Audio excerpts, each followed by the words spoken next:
Fleck-Show is presented by Window Concepts and Affinity Plus Federal Credit Union. Now, it's the PJ Fleck-Show with Pierre Nugent, Ron Johnson, and Justin Gard.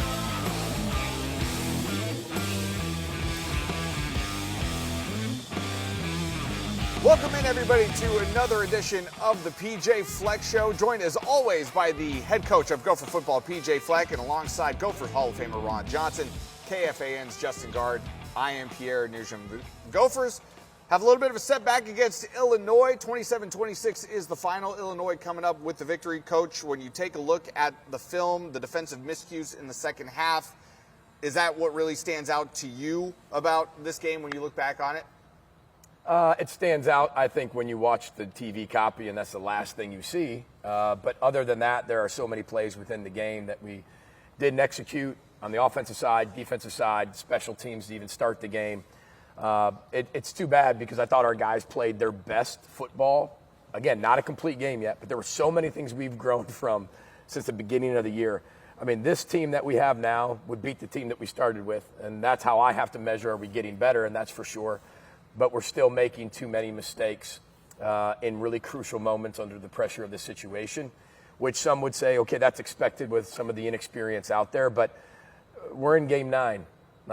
It's time to go. And I've shared that with our players. I've got to do a better job coaching. We got to execute under the pressure of the situation, and had plenty of time, plenty of opportunities to end the game on offense and also defense, and we just didn't take advantage of it. And when you look at, first half, they play without Johnny Newton. Second half, he comes in. How much does that change the game in the second half with his his presence being on the field? Well, I think it's hard to say one player makes that big of a difference. I mean, he made a difference, but I don't know if it's the biggest difference. We didn't execute. We dropped a touchdown. I thought we played really good defensively, getting turnovers and getting the ball back. Offensively, he did create some stuff in the run game that they did some other things, playing more too high than they did in the first half to just get pressure and just stop the run with the front 4, the front 7, where in the first half they played way more one high. So, again, adapting to that as we ran some balls, ran the football a little bit more, even into some too high shell, even on third down, based on what they were giving us. You talked on the radio about not being able to run the ball in the second half. You ran the ball better in the first half. The offense really, it seemed like, was clicking there. Ethan was spreading the ball around, a couple of different touchdowns. What would you say the biggest difference was from one half to the second? Well, I think that we did that pretty well, except we had some ill-advised throws, some balls in the ground. We dropped some balls. That's what's hurt us all year. And that's what we have to continue to get better at. And the guys under the pressure of the situation have to be able to perform in that situation. And but I thought that we had way too many empty possessions in the third quarter, I would say, more than any in the third quarter, and you can't do that and beat a team like Illinois, and especially when you're a Big Ten West race, where it's like looking in the mirror with everybody, and everything gets magnified, and the margin for error is really small. Speaking of the Big Ten West, it seems like all season long you guys have gained some momentum, then taken a step back, gained some momentum, taken a little step back. While it's a tougher mountain to climb right now in terms of winning the division, it still is possible. So what is the message to the players, and how do you keep them focused on the fact that, hey, this thing is not over yet. We still have an opportunity to do something great here? Well, they're resilient. I mean, they really are. I mean, they came in on Sunday ready to go. I mean, everybody's really disappointed. It's not like they're ignoring the loss. It's not about whether we won or lost. I know that shocks people. It's about how did you win and how did you lose. When there are games like this, it hurts, and it burns deep. And you want it to, because they care so much, and I know it does. Part of that is getting them back, Sunday mentally and emotionally, let alone physically. That happens over the course of the week. But you've got time Sunday and Monday to set the message, and then you get into Tuesday, you're already on to Purdue. The best thing we can do is go find a way to be 1-0 against Purdue. But we're showing major growth in so many areas. Elijah Spencer catching a touchdown. I thought Ethan played his best half of the year. Yep. But we just haven't been able to put it all together. And again, I can sit there and say, okay, that's expected. It is expected. I can see it from a different lens than a lot of people can see it, because I know our team, I know our inexperience, and a lot of that inexperience shows up in critical situations. That makes it look so easy when you're doing it that, well, why can't that team do it? They need that failing to grow, and it really is the only way you can go through that. And it's unfortunate that we've had to be able to go through that at some critical times. But it's worth it down the road, hopefully in the next few games, and then obviously down the road in the years to come. And when you look at Tyler Nubin, I play with a guy by the name of Ed Reed, and he reminds me a lot of him, where Ed was going to take a chance. And sometimes it's going to be great, and sometimes you're going to be like, dude, just stay in cover 2 for just a little bit longer and let the play out. But again, he tied the school record, 12 interceptions, from both aspects of it. Tyler Nubin trying to make the play sometimes, then he doesn't need to, but then tries to make the play and makes the play. How has that balance been with Tyler Nubin this season? When you're a great player, you give him the assignment, you give him the fundamentals, you tell him where to be, and then you let him play football. Yeah. We did the same thing with Antoine Winfield Jr. Do the same thing with really great players. One thing I'll say is that wasn't all his responsibility. Right. There were 2 or 3 people that all did something a little bit off that created that. Yeah. For something so simple of not letting somebody get behind you, especially in that moment, the way the play panned out, what was going on into the boundary, the quarterback stepping up and scrambling, it created a lot of different moving parts to that, where a lot of people, when they were looking in the backfield, it stopped their backpedal. They backpedaled again, but it was too late. Mm-hmm. But talking about Tyler Nubin, he's one of the best players in college football, one of the best players ever to play here. And we wouldn't even had opportunities to win games at times, to even be in this game without his interceptions. Mm-hmm. And his aggressiveness is what makes him really special. And he usually can recover. Even in that position where it's maybe a third his responsibility, he could still make up for that. That's how good he is. And it's just unfortunate that's what the play was and what it looked like at the end, because I think that ripped all of our hearts and souls and out of our insides and stomped on it a little bit. And to say it lightly. Yeah. But when you look at like the Sunday, you say there are times where, hey, like if you did something great, let's celebrate it for a little bit, then we got to move on. Yeah. What did the celebration look like of Tyler Nubin, tying the school record? Or did you even realize that? Well, I think I heard it, but he's not worried. He didn't come back for all that stuff, and I mean that. A lot of people will say that's coach speak, like, oh, he didn't come back for that, and that's exactly why he came back. And he said that post game as well. Yep, Tyler did. Yeah. That what? That he didn't come back for that. He didn't come back. I mean, I'm sure like he understood, like I could go after that, but that has nothing to do with his decision.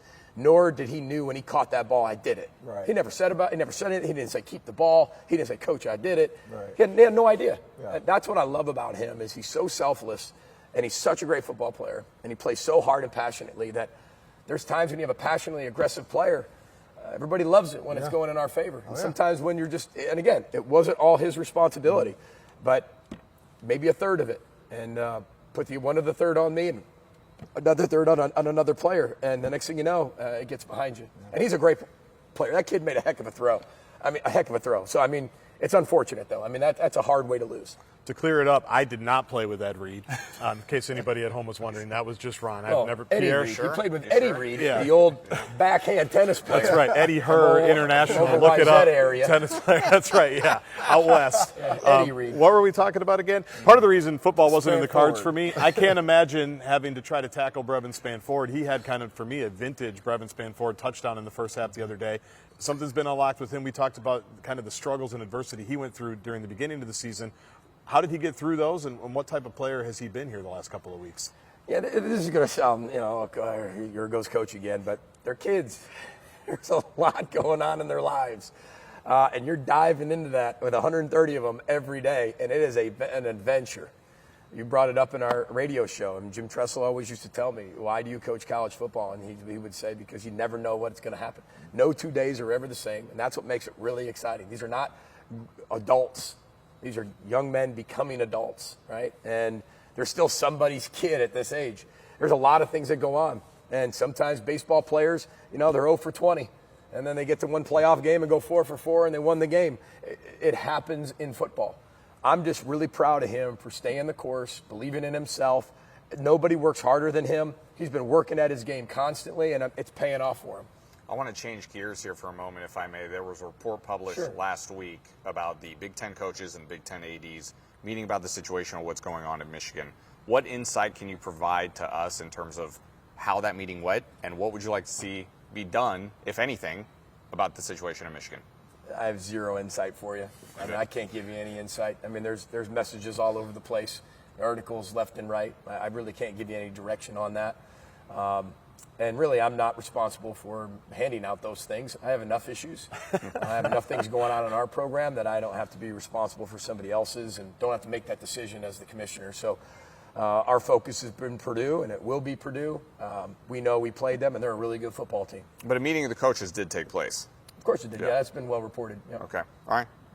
More to come here on the PJ Fleck Show. When we come back, we'll be joined by linebacker Cody Lindenberg, who had a big game against Illinois. We'll talk to him and discuss what's ahead against Purdue. That and more here on the PJ Fleck Show.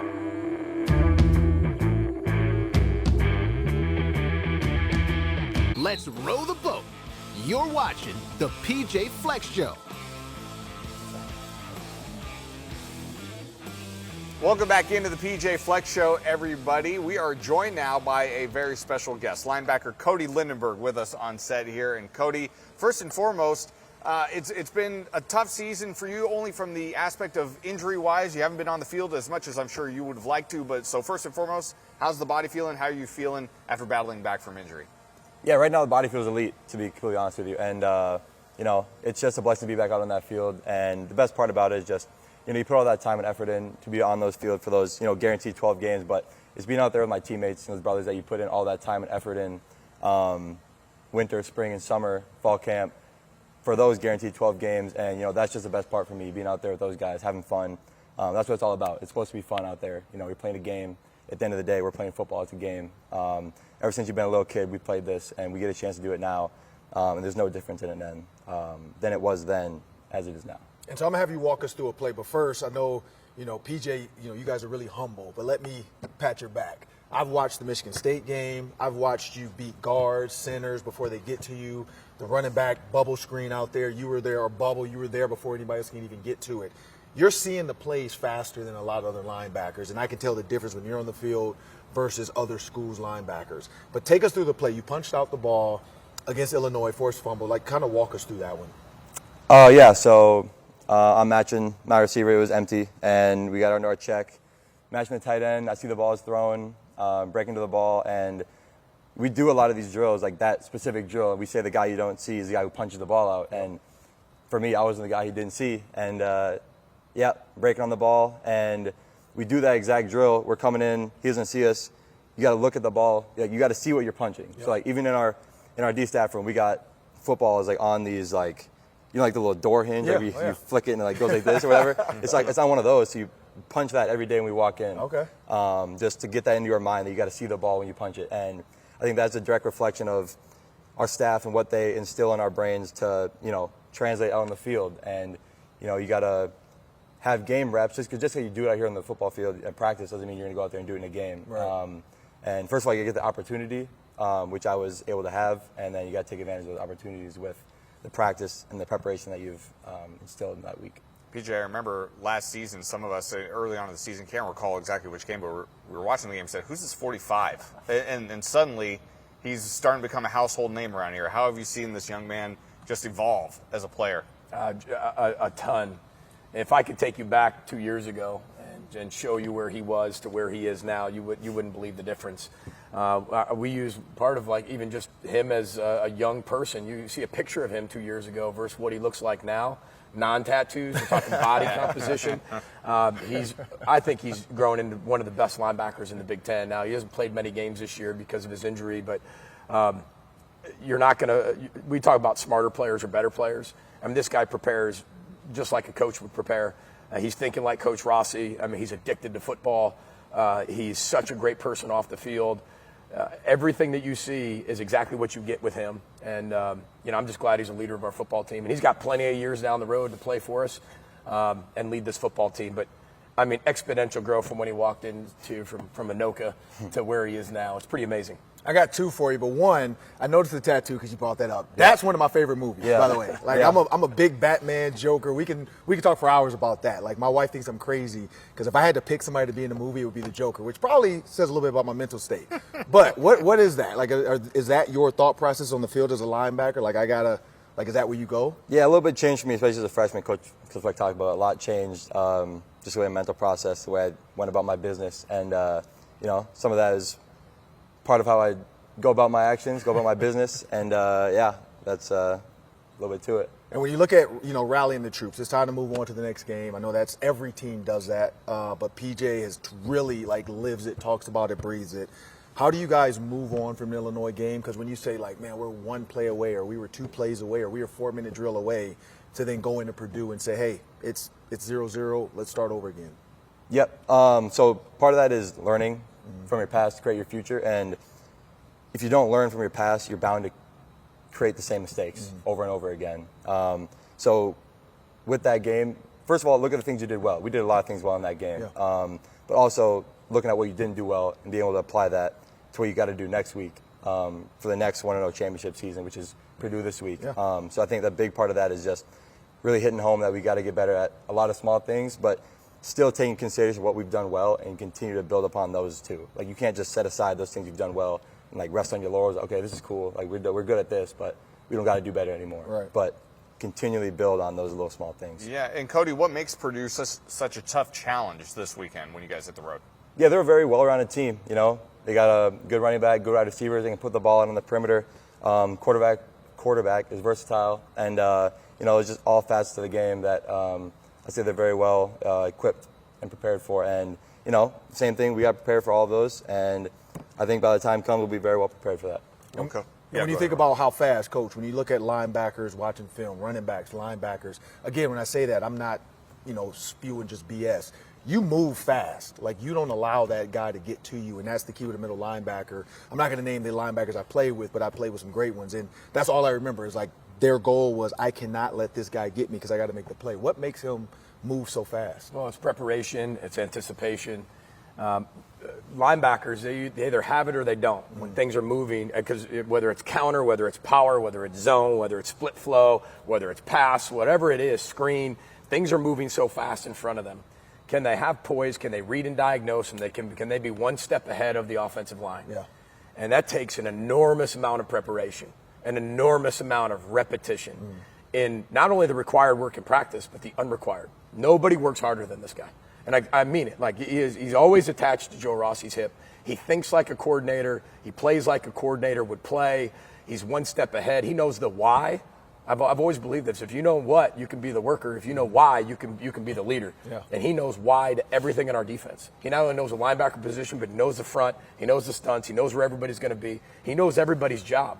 And that's really hard to find, especially in the portal world and developing players. And that's why he's such a valuable asset to our team. And we're so excited that he's going to be here for many years to come. Well, Cody, we certainly appreciate you taking the time. Continue health and success the rest of the way. You're welcome back here anytime you want. So we appreciate that. Yeah, thank you. Thank you very much. Cody Lindenberg, everybody. And we'll be back with more here on the PJ Fleck Show. When we come back, we'll give PJ's thoughts on what it's going to take to get over the hump this weekend as they take on Purdue. That's next on the PJ Fleck Show.